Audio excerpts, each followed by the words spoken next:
माझ्या कंठाला अजर वृक्षाची मुडी लागली, ती मला त्रास करते. आळंदीला तुम्ही आणि ती मुडी बाजूला काढा. सांगितलं. स्वप्नामध्ये स्वप्न संपलं. नाथ महाराजाला जाग आली. वेळेकडे बघितलं तर मोठी पहाट आहे. 3:30 पावणे 4 वाजले.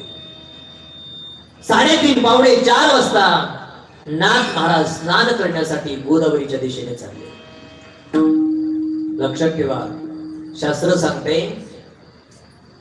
3:30 पावणे 4 वाजता जे स्नान केलं जातं त्याला ऋषी स्नान म्हणायचं.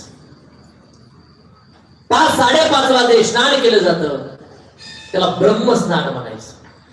सूर्य निघण्याच्या अगोदर जे स्नान केलं जातं त्याला देव स्नान म्हणायचं. आणि सूर्य निघल्यावर जे स्नान केलं जातं त्याला राक्षस स्नान म्हणायचं. तुमचं तुम्ही बघून घ्या, तुम्ही कुठल्या स्नानात असतात. मला काय माहिती कोण कधी आंघोळ करते. पण हे बघा, राक्षस स्नान तरी बरं, त्याच्या पुढचं एक स्नान 8ला झोपेतून उठायचं.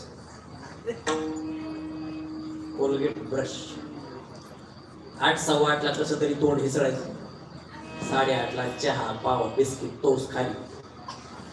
8:30ला पुन्हा 9 9:30ला पोह्याचा नाश्ता. 10:30 पावणे 11ला चपाती भात वरण. पुन्हा पावणे 11ला म्हणायचं टाकावर आता आंघोळीला पाणी.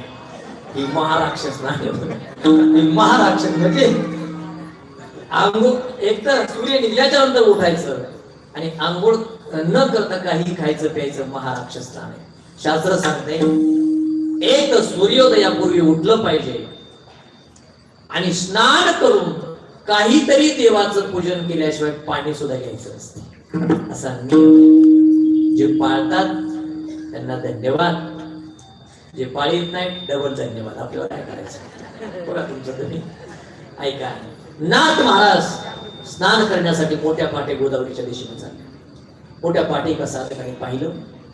नाथ महाराजाच्या चेहऱ्यावर अलौकिक असामान्य असा आनंद उसळून वाहताना दिसला. तो साधक पुढे आला. नाथ महाराजांचं दर्शन घेतलं आणि नाथ महाराजांचे संवाद साधू लागला. बाबा कोण आलं बाबा? रोज मी पहाटे येतो, तुम्ही येता, मला तुमचं दर्शन होतं.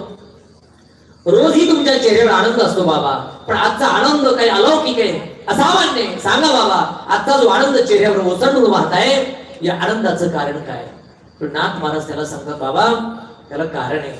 रोजचा दिवस येतो जातो उजाडतो मावळतो माझ्यासाठी सामान्य असतो, आजचा दिवस माझ्यासाठी सामान्य नाही. त्याचं कारण धन्य अजी दिन, माझ्यासाठी आजचा दिवस धन्य. मला संतांचं दर्शन झालं. एवढा चेहऱ्यावर आनंद का? तर नाथ महाराज म्हणतात त्या दर्शनाची ताकद आहे. आनंद जन्मीचा शीन गेला आणि जन्माचा सगळा शीन गेला म्हणून चेहऱ्यावर आनंद आला.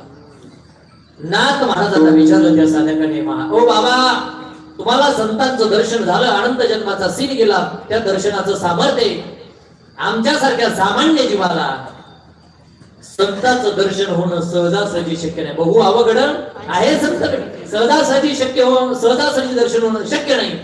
पण बाबा पुण्याईनं आमच्या जीवनामध्ये सामान्य जीवाला जर संतांचं दर्शन प्राप्त झालं तर सांगा त्या संतांच्या दर्शनाने होईल काय? नाथ बाबा म्हणतात मला दर्शन झालं, आनंद जन्माचा शीन गेला. पुण्य जर उदय आलं सामान्याचं आणि त्याला जर संतांचं दर्शन झालं तर त्या संतांच्या दर्शन होतं काय? त्याचं उत्तर पहिल्या चरणात. संतांच्या दर्शन